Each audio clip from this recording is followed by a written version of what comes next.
In this video, we will understand why Indian Prime Minister Narendra Modi went to Papua New Guinea. What is the reason behind it? Then we will also learn what is Forum for India-Pacific Islands Cooperation Summit and what is the aim of this summit. We will also learn what is the meaning of the term Global South and how India is the only sensible emerging economy that can be the voice of Global South. So we are going to cover all these topics. Without any further delay, let's begin. As you all know, Prime Minister Modi went to Papua New Guinea after attending the G7 summit in Japan. And we all have seen that picture where the Prime Minister of Papua New Guinea, James Marape, greeted Prime Minister Modi by touching his feet. It is a gesture to show respect to an elderly person.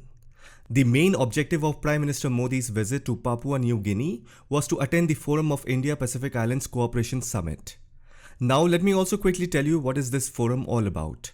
Forum for India-Pacific Islands Cooperation is a multinational grouping developed in 2014 for building strong cooperation between India and 14 Pacific Islands nations. Now, who are those 14 Pacific Island nations? They are Cook Islands, Fiji, Kiribati, Marshall Islands, Micronesia, Nauru, Niue, Samoa, Solomon Islands, Palau, Papua New Guinea, Tonga, Tuvalu, and Vanuatu. Till now, there have been 3 summits since it was founded in 2014, including the recent one that happened a couple of days back. Now, what was the purpose behind forming this forum? As I said, this forum was initiated by the Government of India and launched in 2014. And the purpose behind forming this forum was to enhance and strengthen the relationship between India and the 14 Pacific Island countries. Now, what kind of relation is India trying to enhance and strengthen? Number 1. FIPIC aims to promote closer ties and cooperation between India and Pacific Island countries in various domains including politics, economy, trade, investment, culture, and people-to-people exchanges. Second point, through this forum, India wants to address the specific development challenges faced by the Pacific Island countries such as climate change, sustainable development, disaster management, capacity building, healthcare, education, and infrastructure development. If you see, all these problems are primary problems for any island nation. Island nations typically face these kinds of difficulties due to their geographical isolation and limited connectivity. Issues such as limited transportation and communication infrastructure, then vulnerability to climate change and natural disasters, and the sustainable use of marine resources are significant priorities for these countries. So, through this forum, India seeks to find some solution to it. Now, third point, another reason for having this forum is to promote maritime security and the blue economy. Now, what is blue economy? It simply means sustainable management of ocean resources. The color of the ocean has been used with the word economy. As you all know, islands are rich in ocean resources like fisheries and many other marine livestock. Now, these have huge demand in the international market because marine food has high nutritional value, and now that the world is moving towards health consciousness, there is a growing demand for seafood. And then there is also something called the culinary economy, which includes restaurants, cafe, food manufacturing, culinary tourism, catering, and many other activities and industries related to food, dining, and culinary experience. In recent time, this industry has grown a lot and it contributes significantly to a country's economy. So, blue economy is the bread and butter of the coastal communities. So, enhancing cooperation with the Pacific Island countries is not only a great opportunity, but it is also the right thing to do for a growing economy like India. It is necessary for someone to take the lead in order to ensure that the 14 Pacific Island nations receive the necessary attention in the global economic landscape. Because if you see, several Western countries have military bases in the Pacific Island nations, but the presence is mainly for strategic purposes and joint military exercises. Of course, they also play a humanitarian role during any kind of natural disaster, but their primary objective is not to develop the economy or living condition. India sees this as a chance to become a prominent partner and elevate the Pacific Island nations' visibility in the global economic sphere. So this is the whole purpose behind creating this group, which is called the Forum for India-Pacific Islands Cooperation, FIPIC. Now let's understand what was the purpose behind Prime Minister Modi's visit to Papua New Guinea on 22nd May 2023. If you listen to this meeting clip, here is what Prime Minister Modi said. लंबे समय के बाद मिलने का मौका मिला है। इस बीच विश्व कोविड महामारी और अन्य कई कठिन चुनौतियों से गुजरा है। इन चुनौतियों का प्रभाव ग्लोबल साउथ के देशों पर सबसे अधिक पड़ा है। As you saw in the clip, Prime Minister Modi spoke something about Global South. We will decode his speech bit by bit so that you understand what he meant, and that is also going to give you an overview of what this whole meeting in Papua New Guinea was all about. The term Global South refers to a broad categorization of countries and regions that are generally considered less economically developed and less politically influential compared to the countries in the Global North. Let me also quickly tell you which countries are referred to as Global North. They are the United States, Canada, Europe, Russia, Australia, and New Zealand. There is a line called the branded line. It is used as a visual depiction of the North-South economic divide based on GDP per capita. These are the countries that have benefited from the 19th century Industrial Revolution. Although you will see Australia and New Zealand lie in the Southern Hemisphere. And this way you may think about how are these two countries part of the Global North. So this is where you have to understand that the term Global North is not purely based on direction. It is more in terms of economy. And we all know that Australia and New Zealand are part of the Anglo-Saxon Western English-speaking world. Likewise, if you look at the Global South, it consists of a diverse group of nations primarily located in Africa, South America, Asia, and some parts of Oceania. These countries often face common challenges such as poverty, underdevelopment, and limited access to resources, and many political and social issues. Many countries in the Global South did not have the opportunity to benefit from the Industrial Revolution, which hindered their ability to undergo economic, technological, and social transformation. Furthermore, several of these countries were once colonies of European powers. European countries' growth and development relied on the exploitation and underdevelopment of these poorer nations. That is why the term Global South is used to highlight the economic, social, and political disparities between these countries and those in the Global North, and to draw attention to the unique perspectives and needs of these nations in global discussions and decision-making processes. And by the way, India and China are also part of the Global South because they have emerged economically in the last few decades. Last year in December, when India assumed the G20 presidency, the Foreign Minister of India, S. Jaishankar, spoke about India's role as the voice of the Global South. Even China is putting all efforts into the Global South countries through the Belt and Road Initiative for developing infrastructure. However, it is still questionable whether China's Belt and Road Initiative will be a win-win situation for both parties, or will it focus only on China's profit. Last year, if you remember, China signed a security agreement with the Solomon Islands. I have a video on it. I'll put the link to that video in the top right corner. When China did that, do you know which countries had problem with China? They were New Zealand, Australia, the United States, and Japan. So looking at that, you will realize that even China is putting in the efforts to become the leader of the Global South. Now, as I said, the only question is whether it will be a win-win situation for both parties, or will it focus only on China's profit, which is famously known as the debt trap policy. So this is the only problem with China, otherwise even China is putting the effort. Now, when it comes to India, India is trying to become a bridge between the North and the South. That's the idea for India. Now, India has to translate this idea into effective policy. Because the fact of the matter is, many of these Global South countries do not have a single shared agenda. They are not a unified entity or coherent group. Their regional politics are messy. They have a wide range of cultural, social, and environmental contexts. They have diverse histories, cultures, languages, and social structures that contribute to the differentiation within the group. So India has to work a lot. But then India as a country is highly diverse, and it is also an example of the largest functioning democracy. So India has the potential to be the voice and leader of the Global South. In fact, the Prime Minister of Papua New Guinea, James Marape, has even said the Pacific Islands nation consider Prime Minister Narendra Modi as the leader of the Global South, and they will rally behind India's leadership at international forums. Now let's go back to that clip. Food, fuel, fertilizer और pharma, इसकी supply chain, उसमें भी बाधाएं आ रही हैं,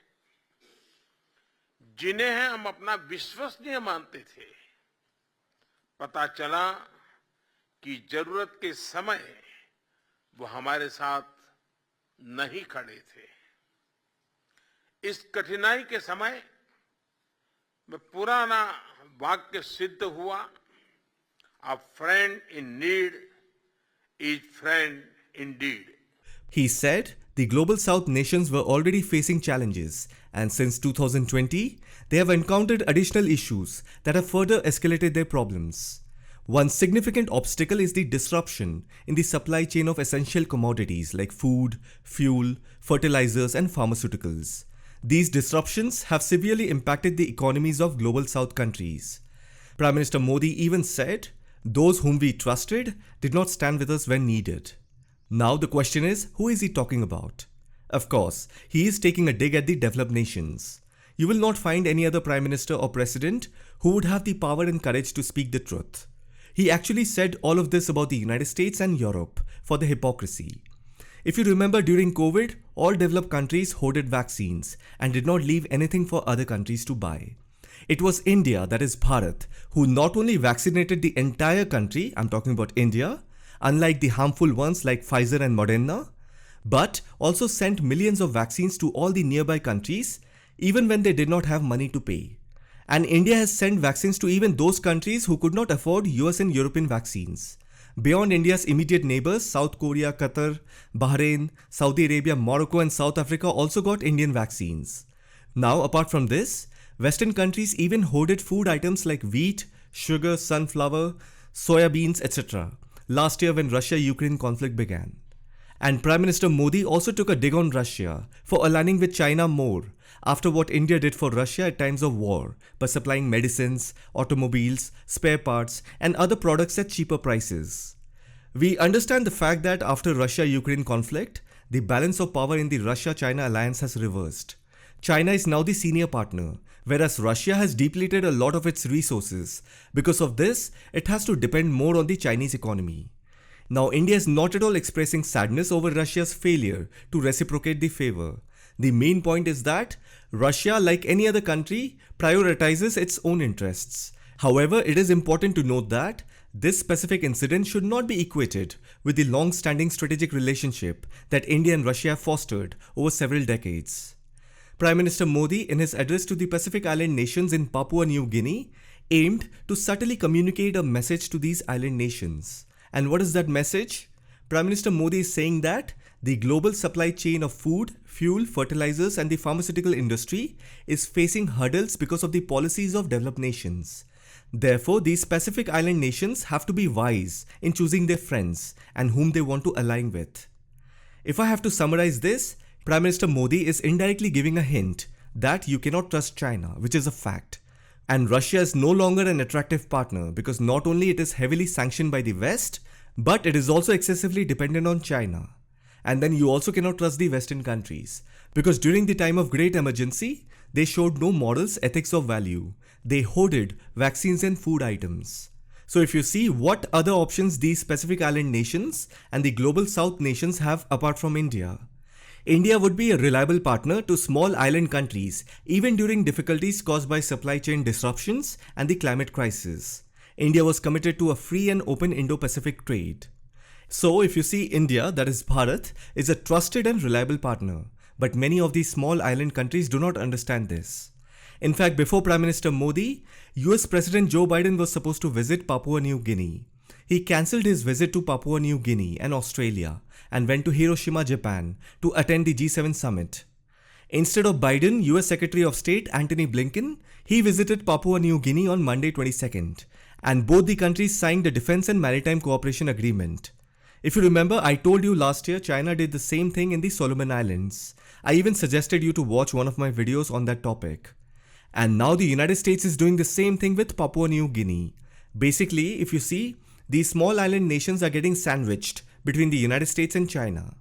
In fact, many of the people who live on these islands, that is civil society groups, students, and ordinary citizens, are concerned about the increasing militarization of the region.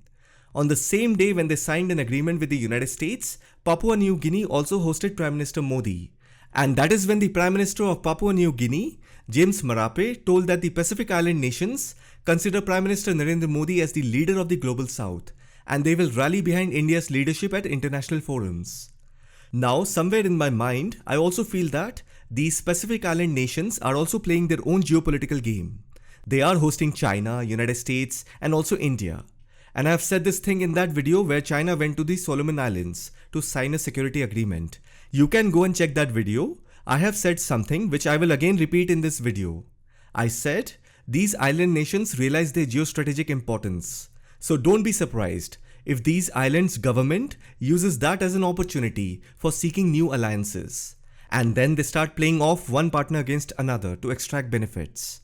After all, by signing security agreements with China and United States, in return these island nations will get money, aid, security, and some infrastructure investments.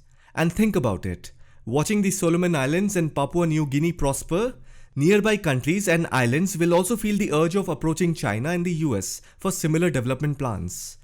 Because the fact of the matter is, all these Pacific islands suffer from poverty, unemployment, and lack of infrastructure, which unfortunately the bigger nations like Australia, New Zealand, Japan, and the United States have not been able to provide, or maybe they did not want to provide. Now all these problems can be looked up as an opportunity, and that's exactly what China is doing, because China has money. So these island nations realize their geostrategic importance. After all, diplomacy is all about giving upfront assurances and doing something else behind. So even Solomon Islands, Papua New Guinea is going to do diplomacy. On one hand, it will reassure Australia and the United States that everything is fine and seek their help as much as they can. Then on the other hand, they will also explore options with China, and even there they will try to extract negotiations. And now they also have a third option, that is India, behind whom they can rally and receive the necessary attention in the global economic landscape. That is why Prime Minister Modi was reminding Papua New Guinea and other Pacific Island nations through this summit that they should choose their friends wisely. India, that is Bharat, is a trusted and reliable partner, but many of these small island countries do not understand this. Now you can only tell them and make them understand. Rest is up to them. If these island nations are blinded by the dollar sign, or whether they have been forced or lured into signing deals, whatever may be the scenario, if these island nations want to invite the geopolitical game in their region, that will have a long-term consequences for them. I hope you found this video informative. Thank you for watching it.